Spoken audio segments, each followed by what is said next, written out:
Mine is not funny. I'm sorry, you're not going to laugh at all.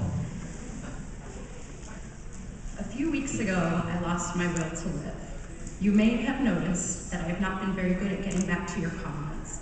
You may have noticed a little extra snicey snark on the blog. It's true, something is up. It's not my home life, that I can assure you. In fact, home has never been better. Everything, aside from the snot-nosed, bossy, bitchy, 2-going on 14-year-old, is sunshine and rainbows, all except one little thing: I cannot function. It started a few months ago when something in my body said, oh, you know what, screw this. I went to the doctor, and at first glance there was a very apparent reason for this, and after a slew of tests and scans, I came back perfectly healthy. Good news, right? Not right. My doctor basically told me that this shit was in my head and that I needed to move on. Now, if you know me, if you know any one little thing about me, you will know exactly why this is the wrong thing to say to me. First, this shit is not in my head. The fact that I managed to pass a kidney stone last week tells me I was right about something, and it's not over yet. Second, do you all know that I have mommy issues, right? You know that my mother was an abusive, crazy, lazy, paranoid hypochondriac, right? Good, you'll need to know that. While my mother was chained to her medicine cabinet, she could not function in any small way with less than 5 gazillion pills every day. She kept every single empty bottle for proof. Of what? Your guess is as good as mine. The point is, she was totally whacked in the head and enslaved to her prescriptions. Naturally, I swore I would never take a prescription for anything, ever. After a few untreated bladder and/or sinus infections, I softened on and resolved a little. Wait, I've jumped too far ahead. Backtrack with me if you will. I was a severely depressed child. I was 8 the first time I tried to slit my wrists. I couldn't eat. I couldn't think. I lived in fear, and when that ended, I lived in sorrow. One day I woke up after years of crying and starving and cutting and twitching, and I just said, okay, I'm done with that. I hate myself like this, and I'm going to stop. And poof, I was all better. Yeah, just like that, I willed myself out of some very deep, dark depression. I just didn't want to be my mother, you know?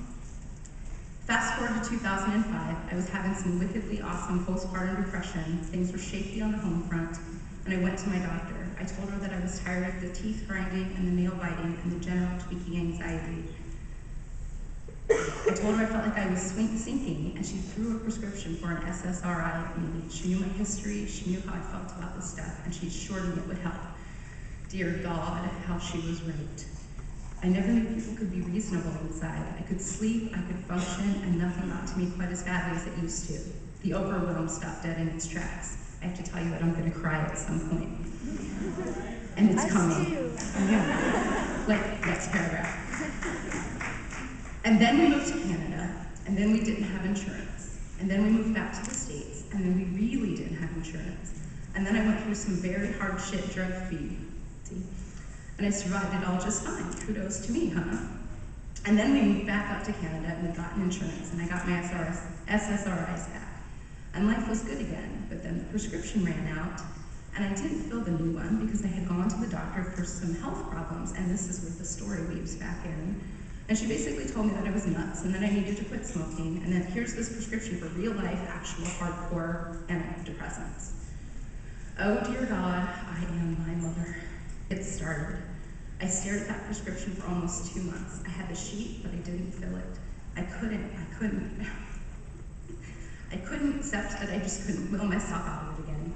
But while I was waiting, something happened. I totally lost my will to live. I couldn't clean my house. I mean, really, I could not. I really couldn't do anything. Every little molehill turned into a huge mountain. The social anxiety that I struggled with every stinking day took total hold of me, and I couldn't leave my house, my messy pigsty house. I couldn't cook or clean or make phone calls or anything. I got really crazy paranoid. I could sleep at all the wrong times. I started screaming at my kids, I started snapping at my husband, and then I started doing the one thing that lets me know that something has gone terribly wrong. I found a razor blade around the house, and I sliced off my cuticles. That's where it starts for me, that's my wounding. I filled the damn prescription already. It has been a little over a week, 5 months, maybe a week and a half from actual real-life hardcore antidepressants, and not the small dose, the kind of big dose. It was the hardest thing I've ever done. It was the biggest leap of faith I've ever made. Now I'm I am trying to learn to accept that some of the parts of my mother got slapped onto my genes, and that I'm looking for acceptance for that. I can't help where my DNA came from, but man, oh Lordy, I can help how I deal with it. I'm really afraid of those pills, of needing them, of needing anything. I have attachment issues that reach all the way out to small white tablets. But you know, the way I see it, I have two choices. I can take the pills and I accept what I'm made of. I can try to do something proactive about it.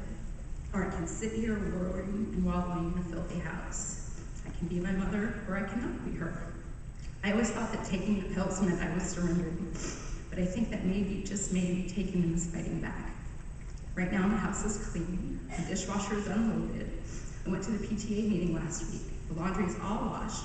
I haven't folded it yet, but baby steps, you know. I haven't folded it in 5 minutes.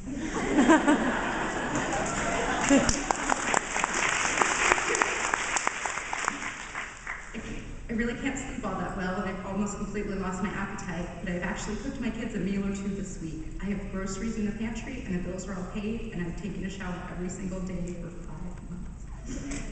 Is it worth it?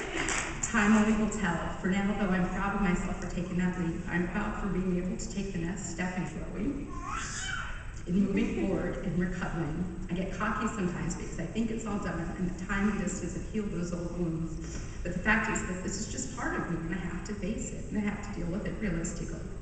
I'm not Superman, and whether or not I want to admit it, sometimes I need help with me.